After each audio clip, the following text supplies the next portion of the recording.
жүргүзүүчүлөр бүгүн өзгөчө күн мектепибизге да колдонулган.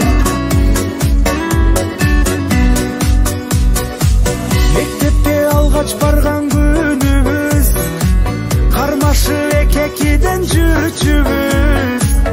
Алипе бетин ачтык, окудук тамга танып, кыздарды чачынан тартып. Мектебимден окуткан эжелерим, агайларым, сиздерге башым ийип тазим кыламын.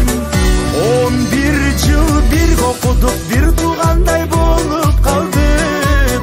Бизге ми буйрук келип ажырады.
Okutkan ecelerim, agaylarım, sizlerge başım iyip tazim kılamın.